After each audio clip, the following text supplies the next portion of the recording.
자랑할 필요 없다. 실속적인 최강 기술로 무장해야 하며 실전에 강한 유용한 전투기 개발이 이루어지게 국가는 기술자 5대 및 그들이 자부심으로 일할 수 있게 과학기술자는 정직하게 최선을 다해 전문성을 발휘하도록 국가가 지원해야. 다음은 오늘 주제에 대한 주요 내용입니다. 5세대 전투기 실전 배치가 본격적으로 시작되면서 세계 각국은 각자 환경에 적합해 첨단 미래 전투기 개발에 몰두하고 있습니다. 그런데 최근 한국형 전투기 KF-21이 첫 비행에 성공한 사실이 외신들 사이에서 엄청난 화제가 되고 있습니다.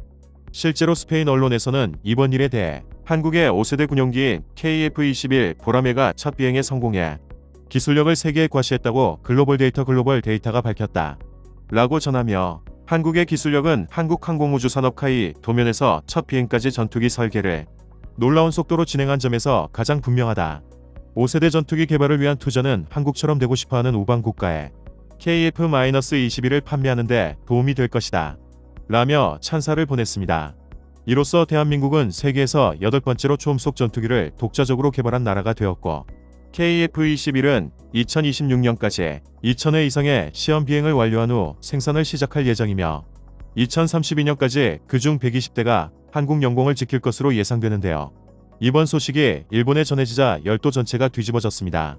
그들이 좌절한 이유와 앞으로의 전망에 대해 알아보겠습니다. 일본은 기존의 F2 전투기의 후계기로서 네트워크 중심 전투의 핵심 역할을 수행할 수 있는 차세대 다목적 전투기로 F3를 구상하고 있었습니다. 이는 가칭으로 정확히는 일본 항공자위대의 차기 자국산 전투기 FX 개발 계획의 줄임말인데요.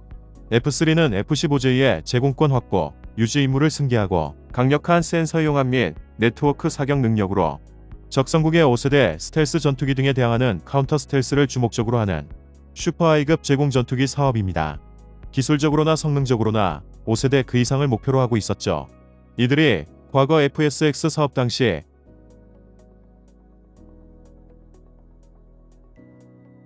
국산화를 하지 못해 미국에 의해 끌려다녔었던 교훈으로 자국산 전투기 엔진 개발에 총력을 쏟을 셈이었습니다. F2 전투기의 대체 물량으로 100대가량 생산될 예정이었고 개발비만 1.4조 엔, 양산, 배치 및 수명주기 비용 LCC를 포함한 총 사업 예산은 5조 엔으로 추정되고 있는데요. 성공적으로 완수하기만 한다면 일본이 그들의 바람대로 아시아에서 군사 강국으로 우뚝 서고도 남았을 것입니다. 하지만 그들의 꿈은 허상에 불과했고 일본 사람들은 망연자실할 수밖에 없었습니다. 일단 자체 개발한다고 몇 조의 돈을 쓰더니 자국 국민들에게 사과 한마디 없이 결국 록히드 마틴이랑 공동 개발한다고 통보한 것부터 문제였습니다. 당시 일본 군사업계 관계자는 아사히 신문과의 인터뷰에서 이번 공동 개발이 제2의 아파치가 될 거라는 걸 잘 안다. 미국은 공동 개발할 때 한 번도 핵심 기술을 알려주지 않는다. 엔진룸은 열어볼 수도 없다. 그리고 일본 현지 조립 단가도 최종적으로는 몇 배는 오른다. 우린 미국의 손에서 놀아날 것이라고 토로했습니다. 애초에 F- 전투기의 후속 모델로 F-3 개발에 투자를 늘리며 적극적으로 6세대 전투기를 완성하기 위해 미쓰비시 중공업, 록히드 마틴이 함께 F-22와 F-35 스텔스 전투기의 기술적 하이브리드를 원했지만 막대한 예산과 미국의 완전한 기술 이전은 현실적으로 어렵다는 관측이 압도적입니다. 애초에 F-3은 시작부터 그저 일본 특유의 겉모습만 포장하는 것에 지나지 않았다는 것이 잘 나타나는 맹점이 두 개 존재합니다. 미국 국방 및 국제정치 전문 매체 내셔널 인터레스트에 따르면 그 첫 번째 이유는 6세대 전투기를 운운하기에는 5세대 전투기조차 제대로 보급이 되지 않고 있다는 점입니다. 단계적으로 진행되어도 제대로 실현이 될까 말까한 6세대 전투기 프로젝트가 제대로 된 5세대 전투기조차 만들지 못하는 나라에서 가능하냐는 의문이 든다는 것인데요. 두 번째로는 6세대 전투기에 적용될 기술들은 아직 검증되었다고 말하기에는 너무 이른 단계라는 것입니다. 1993년부터 컨셉이 잡히기 시작한 F-35가 실제로 운용되기까지 얼마나 시간이 걸렸을까요? 무려 26년입니다. 그럼에도 불구하고 F-35에는 해결해야 할 기술적인 문제점들이 아직도 많습니다. 사실상 일본이 F-35에 한국의 KF-21처럼 자체 개발이라는 타이틀을 달고 나오는 것은 힘들다는 관측이 압도적입니다. 이에 일본은 자체적인 능력의 한계를 느끼고 FX 사업을 영국의 템페스트 사업과 아예 합치기로 결정했는데요. 실제로 7월 14일 로이터 통신은 일본의 FX 사업이 영국의 템페스트 사업과 한 개의 단일 프로젝트로 합쳐질 것이며 연말까지 합의될 예정이라고 독점 보도했습니다. 다시 말해 일본의 계획이 완전히 엎어졌다고 봐도 되는 상황에 한국에 이번 소식을 전해들은 일본인들은 겉만 번지르르 했던 자국의 실태에 대한 실망감이 이루 말할 수 없었습니다. 이 때문에 그들은 일본 군사 전문가가 이번 상황에 대해 분석한 글의 댓글창에서 뜬금없이 한국을 비난하며 그 회포를 풀고 있습니다. 한국 최초의 국산 전투기 KF-21의 전략적 겸손이란 이라는 제목의 글의 대략적인 내용입니다. 2022년 7월 19일 첫 비행에 성공한 한국 카이의 신형 전투기 KF-21 보라매는 아시아에서는 중국에 이어 두 번째 국가가 되는 실용 스텔스기로 한국에 있어서는 최초로 전투기용부터 개발한 기념해야 할 기체입니다. 이 기계에 대해서는 성능도 성능이지만 다양한 점에서 일본이 주목해야 하는 포인트가 있다고 생각됩니다. 그 대표적인 점은 제조사인 카이 스스로가 KF-21을 최신 세대기로 내놓지 않은 점입니다. 애초에 일본보다 먼저 실용 스텔스 전투기를 완성시킨 한국은 이전부터 군용기의 개발에 정진하고 있었습니다. 프로펠러 연습기의 KT-1을 1993년에 첫 비행시키고 2002년에 첫 비행한 연습기 T-50은 경공격형의 FA-50도 포함해 필리핀, 이라크 등 4개국에 수출한 실적을 보유하고 있습니다.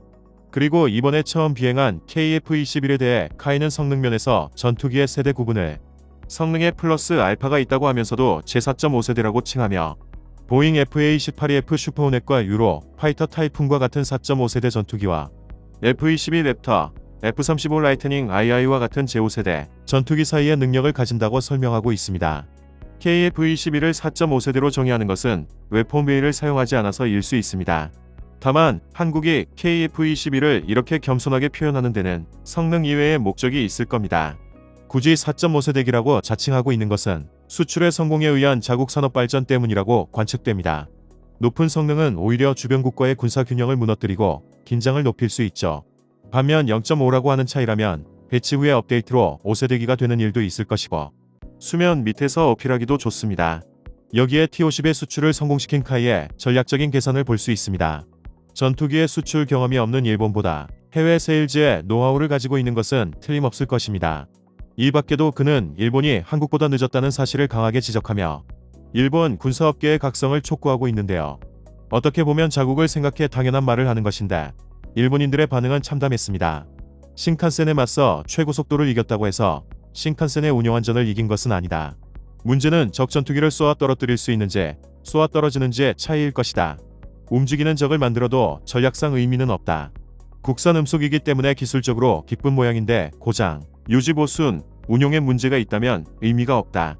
물건을 만드는 데 있어 생각하는 것과 써먹는 방법의 차원이 전혀 다르기 때문에 일본에 있어서는 참고도 위협에도 상대도 되지 않는다.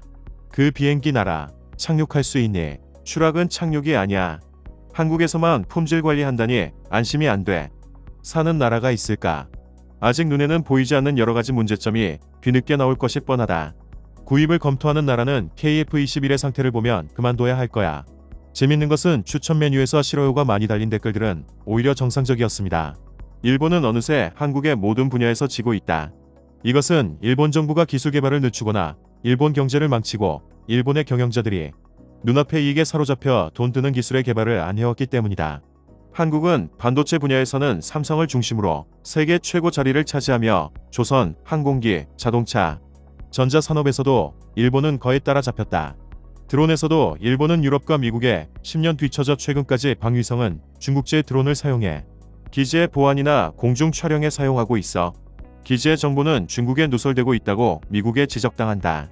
최근에는 국산화를 하려고 하고 있지만 국산화는 아직 한국에 뒤떨어진다. 임금도 한국이 더 많이 주고 해외 진출도 한국이 부지런하다. 일본의 정치인은 일본을 좀 생각해 주었으면 한다. 일본은 갈라파고스 제품이 특기니까 세계 최고의 제품을 만들겠답시고 용쓴다. 일본인의 이상한 자존심이 일본을 인류국으로 만들어버렸다. 싸고 적당한 성과의 제품을 필요로 하는 국가는 얼마든지 있다. 자국의 산업 발전이나 기술 향상을 생각하고 있다면 일본보다 훨씬 똑똑하네요. 좋은 경험이 될 것 같아요.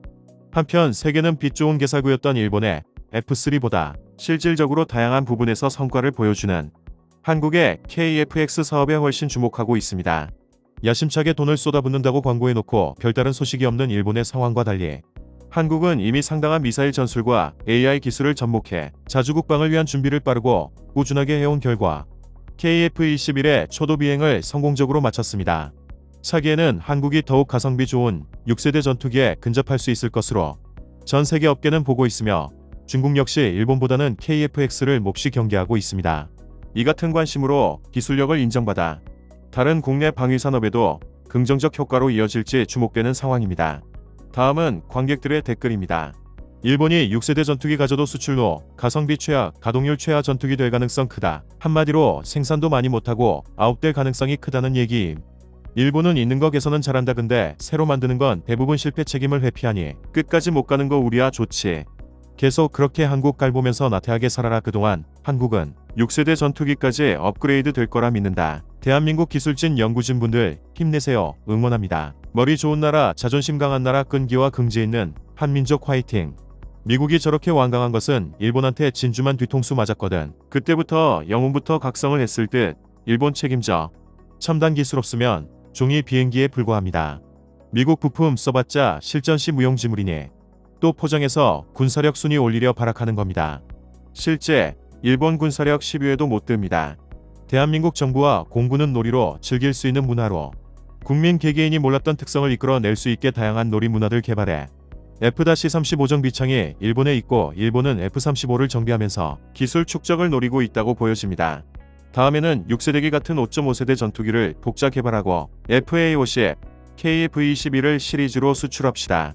아마 이렇게 될 수밖에 없을 겁니다. 유메노 낙가몽 중 꿈속의 F-3 꿈속에서만 가능하지요. 꿈속의 F3 실현은 꿈속에서만, 현실에서는 꿈나라로. 한국은 KF-21 성공은 당연히 할 것이고 앞으로 6세대 전투기도 일본보다 더 성능 뛰어나게 만들 수 있다. 한국인의 능력이 뛰어나기 때문에 6세대 전투기 멋지게 만들 것이다. 자랑스러운 대한민국 미래가 밝다. 감사합니다.